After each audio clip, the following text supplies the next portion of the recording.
Bonjour à toutes et à tous, bienvenue pour cette dernière conférence de la matinée de notre journée portes ouvertes. Celle-ci va porter sur le concours d'entrée à IPJ Dauphine PSL et je vous signale tout de suite qu'elle sera suivie par une rencontre Teams avec des étudiants et des étudiantes de l'Institut, donc à 12h30, dans 30 minutes par rapport à maintenant, et que le lien pour rejoindre cette conférence Teams, pour rejoindre cette équipe Teams où vous pourrez poser toutes vos questions à nos étudiants et à nos étudiantes, vous le retrouverez tout à l'heure dans la conversation. Nina, notre responsable de communication, le partagera avec vous, ou sinon vous pouvez le retrouver, mais merci Nina qui vient de le faire, et sinon vous pouvez le retrouver aussi sur la page de notre site internet www.ipj.eu, si jamais vous n'aviez pas eu le temps de copier cela, mais vous aurez le temps par rapport à la conférence qui démarre maintenant. Donc, voici les éléments concernant le concours à IPJ Dauphine. Donc, pour s'inscrire au concours, on délivre un diplôme grade de master. Donc, il vous faut une licence ou un grade de licence. Sans licence ou sans grade de licence, c'est-à-dire sans grade de licence nationale ou sans diplôme de licence nationale, vous ne pourrez pas vous inscrire au concours. Et de toute façon, vous ne pourriez pas vous inscrire à l'université, même si vous aviez passé le concours. C'est une étape absolument indispensable. Les inscriptions sont actuellement ouvertes. Elles vont se terminer le 4 mars 2025 à midi. Donc ça, c'est pour l'inscription administrative. Et vous aurez quelques heures ensuite pour finaliser vos épreuves, les épreuves que nous allons présenter aujourd'hui. Pour les candidats qui se retrouveront en position d'être admissibles, eux, eh bien, ils seront convoqués pour un oral entre le 22 avril et le 7 mai. Et le choix définitif de l'école de journalisme dans le cadre des concours de la CEJ, eh bien, devra être effectué avant le 10 juin à midi. Pour ceux qui présentent également des formations dans la plateforme Mon Master, vous aurez donc déjà vos résultats à Mon Master puisque vous les aurez eus une semaine avant. Donc voici, et donc notre effectif est de 48 places. Depuis la création de l'Institut en 1970, nous recevons 48 candidats. Toute la première partie s'effectue sur dossier, donc à distance. C'est ce dossier qui est évalué et c'est ce que je vais vous présenter dans quelques slides. Et donc, voilà, j'insiste bien sur ce point-là. Attention toutefois à bien préparer les épreuves en amont. Vous trouverez toutes les épreuves dans le détail sur le site www.ipj.eu.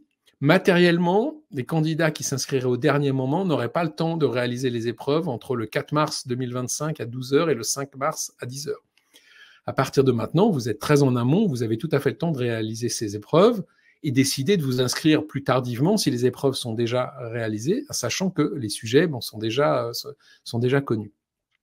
Nos formations ne passent pas par la plateforme Mon Master, les formations de la conférence des écoles de journalisme, c'est-à-dire les 12 formations qui recrutent des étudiants en vue d'un diplôme de master ou d'un grade de master. Donc, ça ne passe pas par la plateforme Mon Master. Néanmoins, évidemment, par sécurité, je pense que beaucoup d'entre vous sont inscrits à des formations en dehors du périmètre du journalisme sur Mon Master. Dans ce cas-là, il y aura une formalité à faire au moment de l'inscription, le 10 juin 2025 à midi, au moment où vous choisirez directement votre formation. C'est à ce moment-là, vous aurez une formalité de désistement de la plateforme Mon Master pour s'assurer que vous n'auriez pas réservé une place pour une autre formation en même temps qu'être admis en école de journalisme. Ce choix, il sera effectué le lundi 10 juin 2025 à midi. J'insiste sur le calendrier parce que c'est vraiment des dates très importantes à respecter. Le sujet, et vous verrez apparaître ce triangle de nombreuses fois dans la présentation. Attention à la rupture d'anonymat. Les épreuves sont évaluées de manière anonyme. Une rupture d'anonymat, c'est-à-dire le fait que vous donniez votre nom et votre prénom, ça amène une note de 0 sur l'épreuve concernée. Donc, soyez très vigilants sur ce point-là, à anonymiser bien toutes les épreuves, que ça soit le dossier, que ça soit les vidéos ou que ça soit les textes. Dans le dossier, il ne faut pas indiquer votre nom. Dans les vidéos, il ne faut pas prononcer votre nom. Et dans les textes, il ne faut pas indiquer votre identité. C'est un point tout à fait important. Le premier compartiment, qu'est-ce que c'est? Le premier compartiment, c'est le dossier. Le dossier retrace le parcours du candidat ou de la candidate et ses expériences. Et cette partie-là, elle compte pour 30% de la note finale.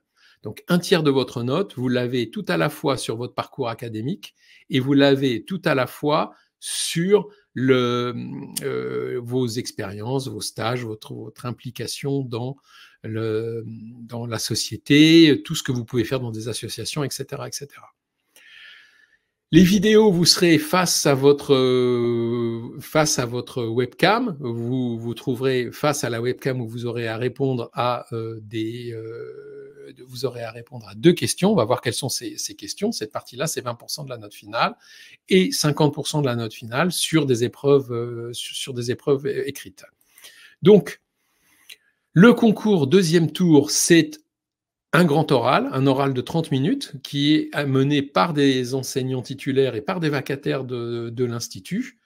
Et j'en profite pour vous signaler l'existence du guide des candidats. C'est des conseils de préparation au concours qui sont élaborés par nos étudiants actuels, mis à jour chaque année, et vous allez le trouver dans la partie polycopiée de votre interface. Donc, c'est disponible en téléchargement. Et c'est évidemment disponible en téléchargement également sur notre site internet. On va, dans un premier temps, faire un petit focus sur le dossier. Donc, sur le dossier, à quoi sert cette épreuve? Eh bien, c'est à la fois l'évaluation du parcours académique et à la fois l'évaluation de votre parcours, je dirais, extra-académique, c'est-à-dire qu'est-ce que vous avez fait en plus de vos études lors des années qui ont précédé votre candidature à l'Institut pratique du journalisme, Université Dauphine, PSL. Donc ces 2 dimensions comptent pour la même chose. La moitié de la note est sur votre parcours académique et la moitié de la note est sur votre parcours personnel. Nous, on ne recherche pas un parcours particulier, on cherche des profils qui sont diversifiés, et donc nos évaluateurs prennent en compte les choix qui ont été faits par les étudiants lors des années antérieures. Évidemment, on cherche des bons étudiants, donc les notes que vous avez obtenues, les résultats sont importants dans cette évaluation du domaine. Et nous avons donc, voilà, c'est un point important, hein, et de voir si finalement la présence de ce candidat dans une promo et nous, ce que nous pouvons proposer à IPJ Dauphine PSL, c'est un sujet est-ce qu'il y a quelque chose qui concorde et qui fait qu'effectivement, voilà, on peut considérer que vous allez pouvoir vous projeter dans vos études. Je vois qu'on a des questions sur l'anonymat. Hein. L'anonymat, ça veut vraiment dire que dans les pièces qui seront visibles par les évaluateurs, votre nom et votre prénom ne doivent pas figurer. Hein. Sur des relevés de notes, sur des choses comme ça, c'est pas directement visible par les évaluateurs. Il faut vraiment que l'on puisse voir votre nom apparaître. Je vous donne un exemple. Si jamais vous avez votre CV et que votre nom apparaît sur votre CV, ça sera éliminatoire. S'il faut faire un geste positif, c'est-à-dire cliquer sur un lien, faire quelque chose comme ça et votre nom apparaît à ce moment-là, non, parce que l'évaluateur n'a pas à faire ça. Il n'a pas à consulter autre chose que votre CV et ce que vous aurez complété dans le dossier. Donc, c'est vraiment ces éléments-là qui seront pris en compte. Lorsque vous vous connecterez sur la plateforme, vous verrez que vous avez certaines cases à répondre. Bon, ça, c'est les cases dans lesquelles votre anonymat ne doit pas être indiqué. Et donc, il aura accès également à votre CV anonymisé. Pour la partie administrative du dossier, évidemment, ça, les évaluateurs, ils n'ont pas accès à la partie administrative du dossier. Donc, bien sûr, pour vous inscrire, on a besoin de vos noms, prénoms, mais tout ça, c'est dans la partie administrative. C'est vraiment dans la partie épreuve auquel il faut être attentif sur ce CV. Donc, le dossier contient le CV et contient les éléments sur vos stages, vos activités personnelles, votre parcours d'études, tout ce qui va permettre de vous évaluer. Alors, j'ai une question sur la photo. Oui, pour nous, la photo, l'image, ce n'est pas une rupture d'anonymat. Ça ne constitue pas une rupture d'anonymat. Ce qui constitue une rupture d'anonymat, c'est l'utilisation de votre nom et de votre prénom. Évidemment, par exemple, sur l'épreuve de vidéo, on ne va pas vous demander de vous présenter de dos ou de mettre un masque ou quelque chose comme ça, bien entendu. Donc, ce qu'on veut vraiment pas, c'est qu'on ait votre nom et votre prénom, parce que même cette information pourrait influencer, du fait de votre patronyme, pourrait influencer l'évaluateur. Je ne sais pas si vous portez le même nom qu'une personnalité des médias, par exemple, ou une personnalité publique. Ben, ça pourrait avoir un effet dans votre évaluation, un effet volontaire ou involontaire de la part de l'évaluateur. Raison pour laquelle la question de l'anonymat, elle est absolument fondamentale pour nous. Deuxième compartiment, les vidéos. Les vidéos, c'est 20% de la note finale, donc un cinquième de la note finale. Et même chose ici, hein, vous ne devez pas indiquer votre nom et votre prénom. Hein. Donc, c'est un sujet qui est là, évidemment, important, hein, de ne pas avoir de rupture d'anonymat sur cette épreuve. Le respect de la durée, c'est essentiel. On vous demande 1 minute. Donc, on veut vraiment que le candidat ait préparé ces 60 secondes dans lesquelles il va intervenir. Donc, on a aussi un exercice qui est de la maîtrise de ce timing. C'est donc bien une prise unique. Vous êtes une prise unique, vous pouvez la reprendre plusieurs fois si vous n'êtes pas satisfait, bien entendu, hein, mais vous ne devez le faire qu'une fois. C'est la raison pour laquelle on interdit tout montage, pas d'édition, pas de filtre, quoi que ce soit. C'est vraiment la discussion face caméra.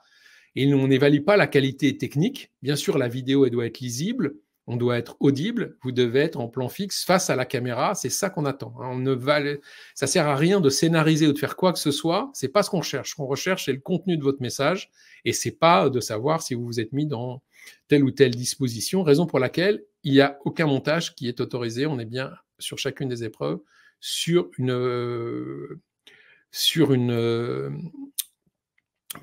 un élément fixe, sur un plan fixe.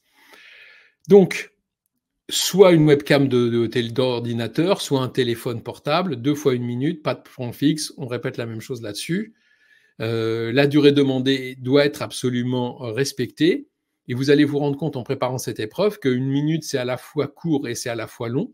Donc, c'est vraiment la cohérence de votre message, la façon dont il est constitué, son originalité, son authenticité, qui va être importante et indispensable pour cette épreuve. C'est sur la base de laquelle on va voir comment vous êtes évalué ensuite. C'est sur cette base-là que les évaluateurs vont travailler. 2 questions cette année. Une première question, parlez-nous de vous. Une seconde question, racontez-nous une expérience collective à laquelle vous avez participé. Première question, parlez-nous de vous. Deuxième question, racontez-nous une expérience collective à laquelle vous avez participé. Tout ce qu'on vous demande, c'est que votre réponse réponde à la question de la manière dont vous l'interprétez, que ce soit pour la première ou pour la seconde question. Il n'y a pas de mauvaise réponse. C'est vraiment ce qui nous intéresse, c'est comment le ou la candidate va avoir répondu à ces 2 questions.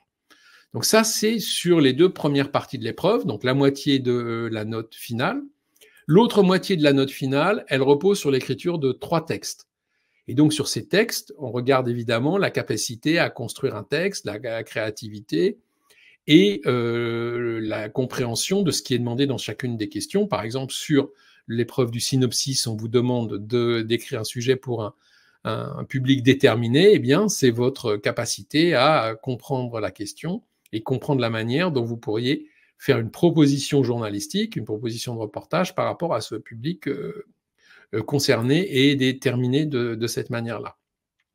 Donc la première question qui va être commune à tous les candidats et toutes les candidates, c'est « Racontez-nous comment votre entourage réagit à votre envie de devenir journaliste ». Donc, et on vous donne comme exemple professeur, ami, famille, donc vraiment des gens de votre entourage. Et là, on vous demande de rédiger ce texte, un texte qui va devoir comprendre 1500 signes, espace comprise, espace en typographie étant un mot féminin, donc espace comprise.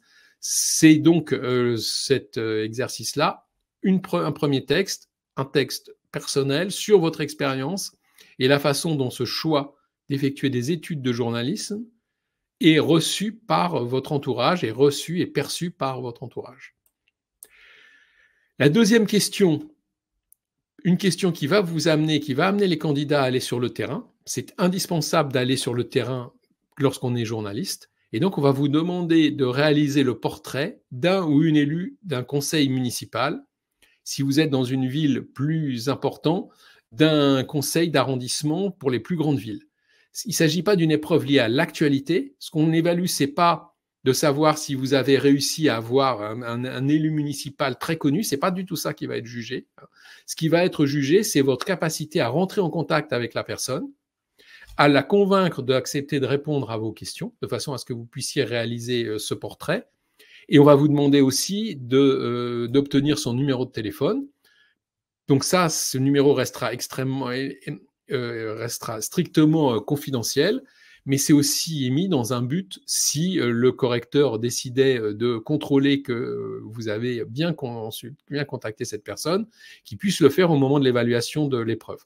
Évidemment, ce numéro restera confidentiel, il sera connu que du correcteur ou de la correctrice de l'époque, et c'est vraiment aucune importance à la personne rencontrée.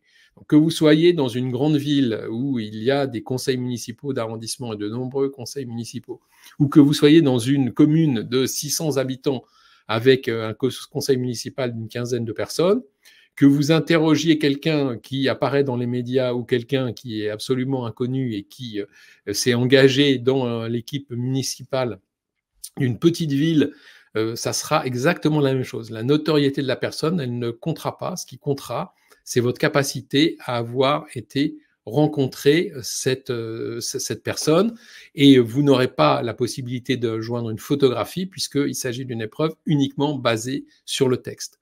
Donc, vous aurez juste une case qui vous permettra dans le logiciel dans lequel vous allez compléter, dans le site internet où vous allez compléter les épreuves, vous aurez juste la possibilité de mettre le texte en ligne. Dernière question, un tirage au sort par combinaison de sujets et de type de public. Ça, c'est notre épreuve classique du synopsis. Donc, vous allez devoir produire un synopsis de maximum 3000 signes. Ce synopsis, c'est une proposition détaillée de reportage. Donc, vous aurez à répondre aux questions suivantes. Pourquoi vous choisissez de travailler ce sujet? Pourquoi vous le faites maintenant? Comment vous mèneriez vos recherches préparatoires? Sur quel terrain de reportage vous iriez? Qui vous voudriez rencontrer? Et quelles sources vous paraîtraient pertinentes? Donc, le sujet, j'ai une question sur le conseiller départemental. Nous, ce qu'on veut, c'est un conseiller municipal. On n'est pas une autre forme d'élu. On peut être, mais on veut vraiment quelqu'un qui soit dans un conseil municipal. Donc, c'est ce que l'on demande. Donc, voilà, pour compléter une réponse que j'ai vue passer dans le fil. Mais revenons à l'épreuve du synopsis. Donc, voilà cette épreuve de synopsis. Donc, il y a 6 thèmes, 6 possibilités de lectorat, ça fait 36 ça fait 36 sujets possibles. Le sujet définitif parmi les 36 possibilités, il est affecté aléatoirement à chaque candidat lors de la connexion sur la plateforme. Ça veut dire qu'une fois que votre sujet vous est attribué, vous ne pouvez pas changer de sujet. Donc à partir de maintenant, à partir de l'ouverture du concours en réalité, depuis le mois de décembre, vous pouvez avoir connaissance des sujets qui vont être posés, mais pour votre sujet définitif, vous ne le connaîtrez que lors de la validation de votre inscription sur la plateforme. Ça veut dire que les sujets pour 2025, ce sont les thèmes qui sont indiqués ici, le silence, l'ordre, la transmission, la frontière, la main, l'éphémère. Et les publics, ce sont les publics qui sont indiqués sur la droite, personnes vivant dans des zones littorales, engagées dans des associations bénévoles, de plus de 55 ans, parents d'enfants en bas âge, etc., etc. Le synopsis va appairer 2 de ces éléments, un thème d'un côté et un public de l'autre, et donc vous aurez à traiter de ce sujet-là. Par exemple, la main pour personnes engagées dans des associations bénévoles, c'est un des sujets qui pourrait être obtenu. Donc ça, vous le savez très en amont. Et par rapport à ce que je disais au début de la conférence, faites bien attention à ce que le temps, si vous tardez trop pour préparer, ça sera très difficile de réaliser les épreuves. Sauf celle-ci, un candidat qui s'inscrirait vraiment à la dernière limite, qui validerait son inscription à la dernière minute, il aura le temps de réaliser cette épreuve, mais probablement pas le temps de réaliser les autres épreuves. Donc, voici pour cette troisième épreuve de synopsis. Ensuite, qu'est-ce qui se passe du côté de l'évaluation? Donc, l'évaluation, chaque épreuve est corrigée par deux évaluateurs qui ne se connaissent pas, c'est-à-dire qui ne savent pas qui est l'autre évaluateur et qui évidemment ne vous connaissent pas puisque vous avez anonymisé votre dossier. Chaque correcteur va noter chaque bloc d'épreuve sur 20 et la note que vous obtiendrez, c'est la moyenne de ces deux notes. Un dossier complet, ça prend environ 1 heure à un évaluateur pour prendre connaissance de l'ensemble de vos travaux et puis pour vous affecter la note. Donc, ensuite, on va convoquer 160 candidats à l'oral d'admission. L'oral, lui aussi, est organisé à distance. Donc, vous aurez la connaissance de votre date d'oral si vous vous retrouvez en position d'être admissible.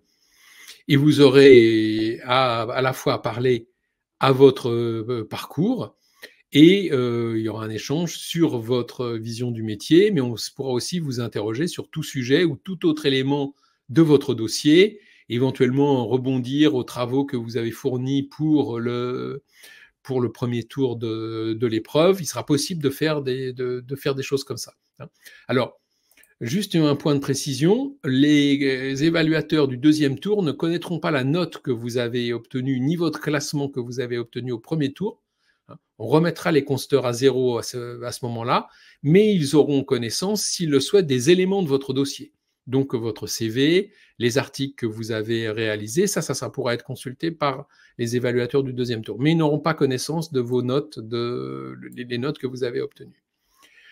Donc, la durée de l'épreuve, 30 minutes. Et puis après chaque passage de chaque candidat, les commissions d'admission discutent entre elles et elles élaborent une note sur 20.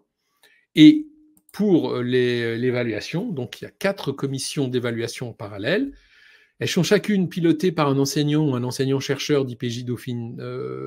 Ça veut dire que nous sommes 4 dans l'équipe, donc chacun d'entre nous recevrons 40 candidats, parfois un peu plus selon les résultats des épreuves du premier tour, et nous serons accompagnés de un ou plusieurs professionnels des médias, qui la plupart du temps sont des journalistes, mais qui peuvent être aussi des responsables de recrutement dans des médias. Chaque commission va entendre le même nombre de candidats, et chacune des commissions va disposer de 12 places sur la liste principale et 12 places sur la liste d'attente. Ça veut dire que, quelle que soit la commission sur laquelle vous allez tomber, vous allez avoir la même chance d'intégrer l'Institut à la fin. Pour nous, c'est extrêmement important qu'il n'y ait pas de distorsion entre les différents jurys. Et donc, chaque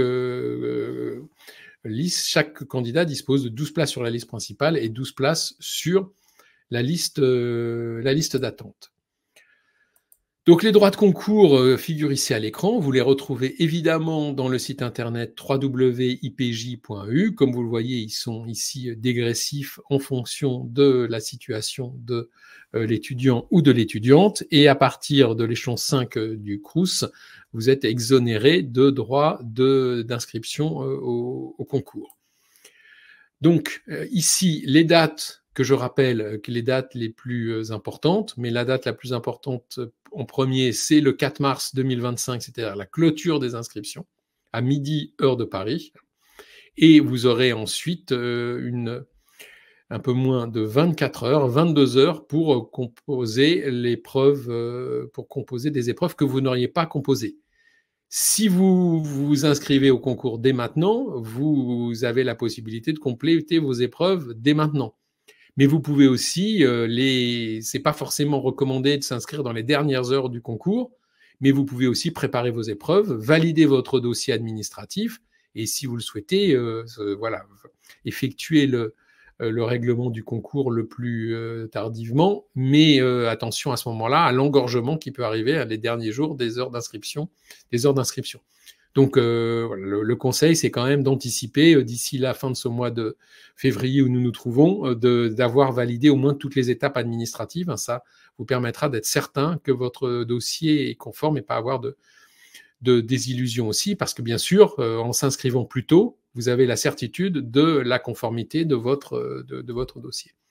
Notre université, l'université Paris-Dauphine PSL, met en place un système de droit progressif pour tous ces diplômes, grades de master, quelle que soit la discipline. Et donc, vous avez ici les droits d'inscription, ces droits d'inscription qui vont dépendre du revenu brut global de votre famille, avec un certain nombre d'exonérations. Toutes ces informations pratiques, elles sont disponibles sur le site internet www.ipj.eu, mais aussi sur le site internet dauphine.psl.eu, qui est le site de l'Université Dauphine, sur la page consacrée aux différents droits de diplôme. Ensuite, pour s'inscrire, il faut aller sur l'espace de candidature de la CEJ, concours-journalisme.fr, créer un compte et puis après suivre les instructions. Donc voilà pour cette présentation du modalité de développement des concours. Je vais maintenant regarder sur les questions qui sont dans le fil de conversation. L'anonymat doit être appliqué au dossier administratif. J'ai répondu à cette question en précisant que le dossier administratif, bien sûr qu'il vous fallait vos coordonnées. Hein, vos évaluateurs n'ont pas accès à vos dossiers administratifs, mais ils ont accès à votre dossier qui comprend votre CV et les cases que vous avez remplies. Même chose pour la question suivante. Hein, si les relevés de notes, non, vous n'avez pas à anonymiser vos relevés de notes et vos diplômes, puisque ça, vous allez compléter vos notes obtenues en licence, vous allez les compléter dans l'interface. Donc, l'évaluateur, il aura connaissance des notes que vous avez complétées dans l'interface. Vos relevés de notes, ils sont là pour contrôle administratif, pour montrer qu'effectivement, vous avez bien complété ce qui figure sur vos relevés de notes.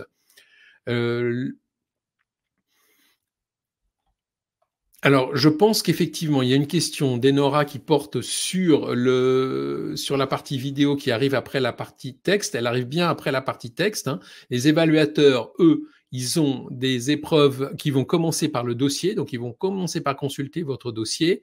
Ils vont ensuite consulter les épreuves écrites et évaluer les épreuves écrites. Et en dernier, ils vont regarder vos vidéos et évaluer vos vidéos. C'est comme cela que ça va être, c'est effectivement ainsi que nous allons pratiquer. Le portrait de l'élu municipal ne doit pas illustrer un sujet d'actualité, c'est possible, mais ne doit pas illustrer un sujet d'actualité, c'est le portrait de quelqu'un, donc on attend de vous de faire un portrait d'une personne, que ça soit en lien ou pas avec l'actualité, que ça se met sans doute en lien avec son engagement, sa vie au sein du conseil municipal. Pour le synopsis, on ne vous demande pas de mentionner un média en particulier. Vous pouvez sans doute le faire, mais pas forcément un média particulier. Donc oui, ça peut être effectivement, le conseiller municipal peut avoir la fonction de maire, bien sûr. Hein. C'est possible que ça soit le maire. Le maire, c'est bien un élu, un conseiller municipal qui a été élu à la base, comme cela peut être aussi un premier adjoint ou un second adjoint, ou un adjoint en charge de quelque chose. C'est tout à fait possible. C'est n'importe quel élu du conseil municipal qui a pu ensuite être élu maire. Nos évaluateurs, pour répondre à la question de Mélissa, nos évaluateurs, ils sont tous des journalistes, bien sûr, et c'est tous des journalistes professionnels, dont certains d'entre eux sont des enseignants qui interviennent dans le cadre du cursus, dont certains sont des anciens élèves, et c'est tous des journalistes, mais ce ne sont pas forcément des journalistes qui interviennent dans le cursus, mais c'est quand même souvent des... Alors, bien sûr que c'est un grand oral, donc une question de Clémentine sur l'actualité, donc c'est un grand oral où on recrute des journalistes, donc c'est tout à fait possible que pendant ce grand oral, on vous interroge également sur vos connaissances d'actualité, sur des éléments du dossier, sur tout sujet. Hein. Les évaluateurs, ils sont libres de poser toutes les questions qu'ils souhaitent, qu'elle porte sur votre cursus, qu'elle porte sur des éléments par rapport à votre CV ou qu'elle porte sur des questions en lien de l'actualité. Donc, il est 12h29, nous arrivons à la fin de cette conférence. Vous allez maintenant pouvoir rejoindre l'équipe Teams, la réunion Teams dans laquelle sont tous nos étudiants volontaires qui vont répondre avec vous plus en détail aux questions. Moi, je vous ai fait cette présentation générale. Je vous rappelle qu'il existe un guide du candidat, un guide des candidats et des candidates qui est complété, rempli chaque année par nos étudiants qui ont été admis. Et donc, comme ils ont été admis, bien évidemment, c'est eux qui sont le plus à même de mieux répondre à vos questions. Donc, je vous remercie de votre participation à cette dernière conférence de la matinée. À partir de 13h30, le site d'IPJ, qui est situé 24 rue Saint-Georges, dans le 9e arrondissement, sera ouvert pour des rencontres avec nos étudiants, la visite de nos installations techniques. Et je vous souhaite d'ici là une très bonne préparation au concours et je vous remercie d'avoir participé à ce webinaire. Celui-ci ainsi que tous les autres de la matinée seront en disponibilité dans les heures qui viennent sur la plateforme bigmarker.com/IPJ et là vous retrouverez toutes les conférences de cette année. Merci beaucoup à toutes et à tous et bonne journée.